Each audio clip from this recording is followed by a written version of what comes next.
Hey guys, welcome back to English. I am sorry that I cannot be with you today. You don't want me there. You don't want me there, but I really do miss seeing you guys. I really like you and I like talking to you. I like seeing your faces. So I'm sorry that I'm not there again this week, but just can't happen. Okay, so let's get started. First, I can see that some of you are giving me some ratings, and you're probably not reading these poems because you can't see everybody else's ratings that they're giving. But when you don't read the poems, your ratings are way different than what the rest of the class is doing. So if the ratings that you're giving are just very far off from what the majority of everybody else is giving me, I'm looking at it and going, I don't think he read it. I don't think she read it. I just think, that this kid is just putting marks down and they're not doing it. Look, it's human nature to just do barely enough. That is human nature, but you guys are called to more. You serve a God who requires all of you, and he says, do your work as unto the Lord. Come on, dig into it. Do the stuff, okay? All right. And I'm not trying to single anybody out. This is something that I see every year. Okay. Um, let's start with, I think I want to start with how we use possessive nouns. And those are used as adjectives in a sentence, but I just want to talk about how those are different. So when you have nouns that are, I'm sorry, this is on my knees and I'm moving my legs around. Um, when you have a separate ownership, like I could say Abby's and Anna's rooms. Well, Abby's and Anna's, both of those names would have an apostrophe in them because you're showing possession, but you're also showing that they each have a room. There's a separate ownership there. If I say Abby's and Anna's rooms, or if I say Abby's and Anna's shoes are clean, you know, they each have separate shoes there. If I say Abby and Anna's shoes are clean, then I'm saying that they are sharing a pair of shoes, which they don't share shoes. Okay, so joint ownership and separate ownership, you're just going to be able to tell by whether or not both of those names have an apostrophe in them. Okay, and if you don't, I mean, I think that's pretty clear. I think y'all have seen that before, but if you have any questions about that, you can email me. Inanimate objects, objects that don't have a life of their own, do not normally have a possessive, and we don't normally have a possessive form for those. So we would say the palms of the hand, the soles of the feet. We wouldn't say the hand's palms or the feet's soles because the hands don't have a life by themselves and the feet don't have a life by themselves. They're part of something else that is alive, but they by themselves they're not alive and going by themselves. Um, the roof of the house. The roof of the house. We don't say the house's roof because it's an inanimate object and there's not possessive form for an inanimate object. Typically, there are some exceptions. We would say we wouldn't say the crust of the earth. We would say the earth's crust, um, or or a day's wages, or a stone's throw. There are some exceptions there, but typically an inanimate object is not going to have a possessive form. Let's see. Okay, I don't want to do that anymore. Moving to the next thing. If you guys didn't print out or at least open up and read what I gave you in the email that this came in, look at it because I'm giving you some notes to follow along. And you're gonna need some of these things in the for your assignments this week. You're gonna need to open that up and look at it. Um, Direct objects and indirect objects. You guys did this in middle school, but I want you to make sure that you know what this is. because it's going to show up later in our writing, and I'm going to say you can't use this way because this is the direct object, and you're switching things around, and I just need you to understand the terms, okay? So a direct object receives the action of the verb, and when I was in middle school or elementary school or whatever, that was a confusing way for me to understand that, but it was better for me to think of it as something is getting verbed. Something is getting whatever the verb is, that action, something is getting verbed. So I'm going to give you a sentence here, okay? James bought a new couch. Right? James bought a new couch. Where's the verb? The verb is bought. So if I'm looking for, and we can get into transitive verbs. I don't really want to talk about verbs later, but a transitive verb is something that is taking the action and moving it to something else. The action of this verb is landing on a noun that's coming after it. So if I say the verb is bought, what is getting bought? What is getting verbed? Well, a new couch. Couch is getting verbed, right? So James, subject noun, bought, verb. What is getting verbed? Couch. That's the direct object. The couch is getting bought. It's getting verbed. Okay. So you have subject, noun, verb, direct object. And now I'm going to throw an indirect object in there. So I'm going to say James bought his wife a couch. Again, where's the verb? The verb is bought. James bought. What did he buy? What's getting verbed? Couch is the direct object. Now, an indirect object answers the question to whom or for whom. So James bought the couch. To whom or for whom is this being done? Wife. He bought it for his wife. Okay. So direct object, indirect object. Direct object receives the action of the verb. Something is getting verbed. An indirect object answers the question to whom or for whom is this being done. Okay. Y'all should remember this from before, but just in case, there's a refresher. Okay, moving on to denotation and connotation. I talked about this a little bit last year, but I'm going to touch on it this year because I always have new students. Every year I have new students. Denotation is the definition, the dictionary definition. And connotation is the ideas and the thoughts and the images that come to us because of the words that are used. So let me give you just an example of that. So if I say sheep, if I call somebody a sheep, definitely have some connotation there. But a sheep, it's, if you're going to define it, it's a four-legged woolly animal, and it goes ba ba ba, black sheep or white sheep, it doesn't matter, it makes that noise. So that's a sheep. If I call somebody a sheep, though, there's a negative connotation there. You're calling somebody a follower, somebody that doesn't speak or think for themselves. They're only, and sheep are dumb. Sheep are dumb. So if you're calling somebody a sheep, this is not good. But if I change it just a little bit and I say that somebody is a lamb, it's the same animal, but it's a very different connotation. It's a very different meaning and thought behind this.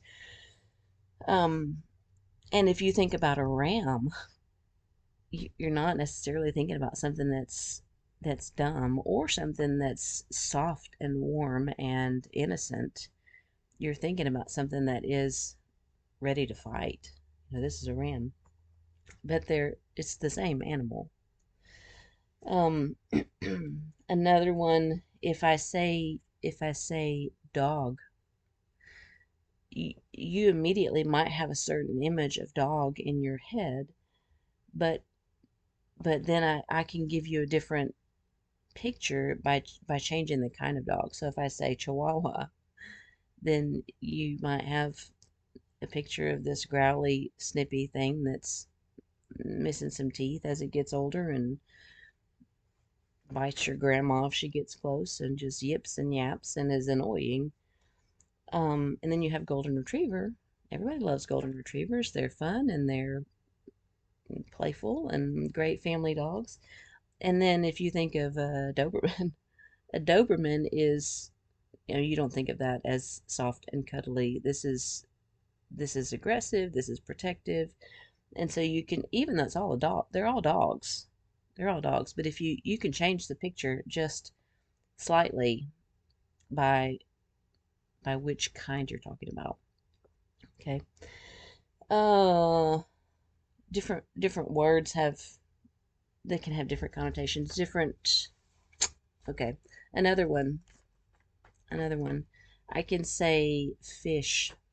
I can say that we're talking about fish, but it matters which one I'm talking about. So if I just say fish, if we're just talking about fish, you may have some idea of, I mean, actually the first thing that came to my mind was that the Sword in the Stone, the Disney movie where the little boy gets turned into a fish and he's just all in the he's all in the lake and he's anyway. That's what comes to my mind. That I don't know why that was the first thing that came to my mind, but it was. But we can talk about goldfish. These goldfish that are either in your bowl on the table or these bigger goldfish that you feed at parks and they all come up and they're fighting over the food and all that. So you have goldfish and then catfish. These are the bottom feeders. These are the bottom feeders. You don't want to be a catfish. Um, a marlin. A marlin is a fish, but it is not the. I mean, if you're, this is a majestic. This is a majestic. This is a sport fish. This is not. This is not the kind of cuddly thing that you might. This is not cute. This is not a cute thing that you might have in a bowl on the table. A barracuda. A barracuda is something from nightmares. I mean, this is something that's gonna strike at you and terrify you. Nemo. Yeah. Okay, so just and let me move on to something that's a little bit different. So if I give you, because it's not just the mental picture that you can get from changing your wording just a little bit, because you can do that just like what I'm saying. You can have sheep or you can have ram or you can have lamb, and it's all the same animal, but when I give you a slightly different version of it, then the whole connotation changes. The whole mental picture changes by just shifting it slightly. Let me see another one. I don't think I need to give you any more of those, but also if I give you a word, if I give you happy, if I give you the word happy, well, I can give you synonyms of the word happy that would also change the meaning slightly. So I can say happy, um, cheerful, jovial, radiant, carefree, tickled pink, um, gassed. This is an older one. Jocund, jocund, rapturous. So some of those might tend to be sort of, just happy in the moment, cheerful about what's going on, jovial, overall overall a happy person, overall a happy attitude. Rapturous, rapturous is taking it up a notch. This is not just happy in the moment. Um this is an overwhelming happiness. So the degree of happiness might change depending on which word you use, but it all goes back to the word happy. Beautiful, beautiful. You might have beautiful and you might have pretty, but if you say a pretty, I'm trying to think, a pretty dress versus a beautiful sunset. Well, the pretty dress might just have some sparkles on it. It might have a pretty bow. It's not going to compare to the beauty of a sunset. Beautiful takes it up a little bit. And then you have something that's cute. Something that's cute might fit into that category. Something that's lovely would fit into that category. But here's a different word.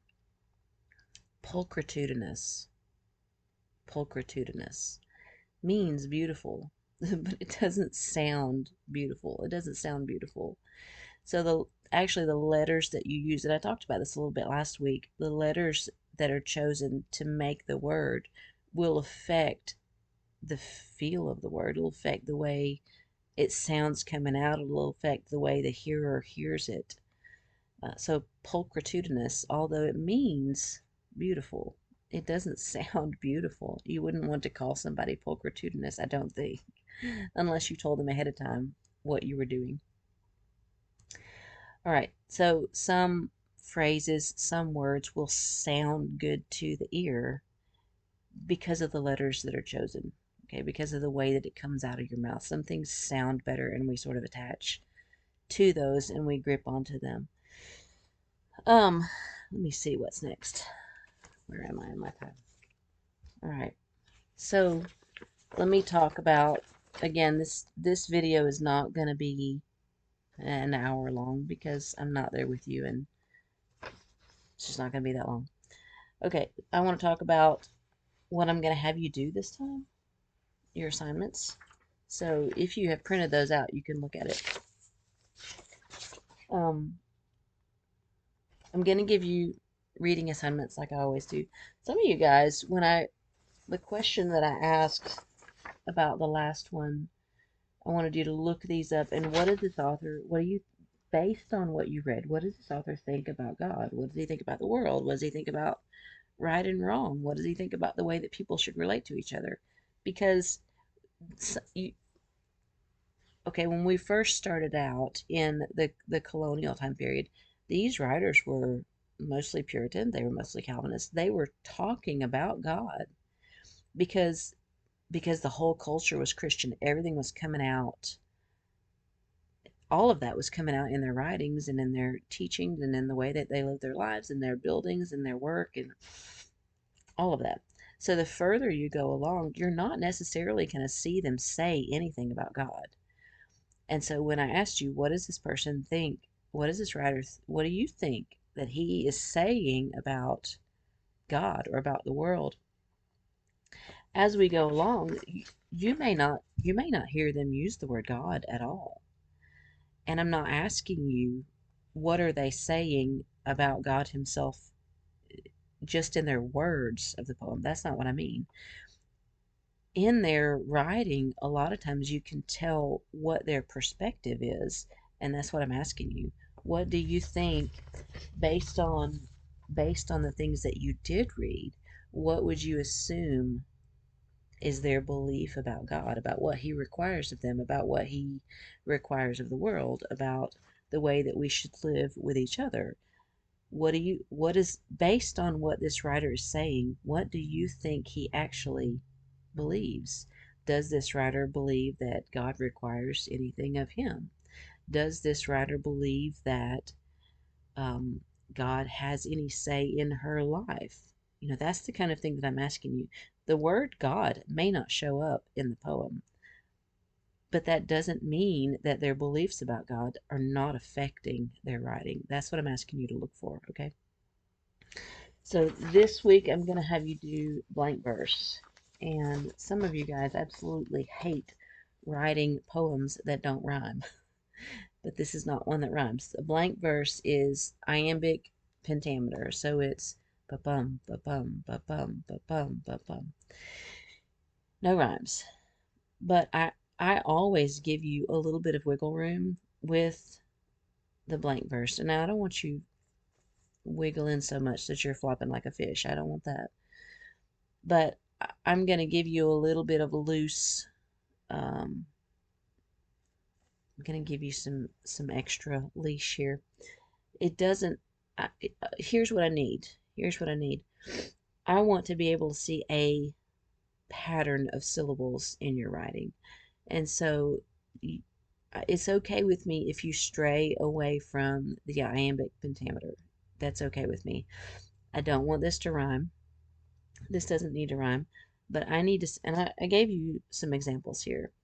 And Nathan is not in my class this year, so I used one of Nathan's poems here for the blank verse. And Nathan did a good job of having 10 syllables in every line. He did that. I I wasn't so particular about the iambic pentameter, but he did get 10 syllables in every line, which was what he was supposed to do. He did a great job. Okay, I gave you an example here, and I didn't stick to 10 syllables a line, but I did have a pattern here, and mine goes 11, 11, 7, 11. Okay, and I'm okay with you choosing your own pattern here, but I need to be able to find it. I need to be able to see the pattern that you're using. I don't want any rhymes because we're going to stick with that part of blank verse. I don't want you to rhyme this. You need to choose a pattern, and it needs to be consistent. So make sure that you're looking for that in your own writing, and then when you read each other's writing later next week, I guess, when you read each other's writing next week, you need to be looking for that when you're doing the ratings because that's part of the assignment. And so if somebody writes, something that you just really like, you like the topic, but they didn't follow the instructions, then they don't need to get the highest rating. You need to make sure that you're looking for the things that I'm asking you to look for this week. Okay, blank verse. So I'm letting you have some extra leash on this. You don't exactly have to do iambic pentameter. I do want you to find um, a very structured syllable count, whatever you choose. If it's 10 or 11 or 8, whatever it is, you need to be very consistent in your lines. Choose a pattern and stick with it. I need to be able to find it. Your classmates need to be able to find it. So I gave you a prompt this week. This is a backseat driver. So sometimes some of y'all are driving now, some of you are not, because I have a wide age range in this class. But when you are learning to drive, you'll have somebody probably in the back seat. Maybe at first it's mom or dad sitting beside you, but then later on, if you have an older brother or an older sister or something like that, they're going to be sitting in the back seat, or one parent's in the seat and the other parent's behind you. Somebody's going to be talking in your ear. Somebody's going to be saying, "Watch out for this. Remember this. Be sure that you do this." And we don't always like a backseat driver, but sometimes the backseat driver saves us from ourselves. So the prompt for this blank verse is what are you hearing regularly that that may be very encouraging to you, or it may be a little bit irritating to you, but it's something that is aimed at your good. So sorry. We don't always like what the backseat driver is saying, but a lot of times it's very, very, very helpful. So that's the prompt. If you can, if you don't want to use that prompt, if you have something else that you want to write about, that's okay. I'm okay with that. What I want is the whatever number of syllables. I'm looking for you to create a pattern and stick to it. I'm sorry. I gotta get a drink. All right.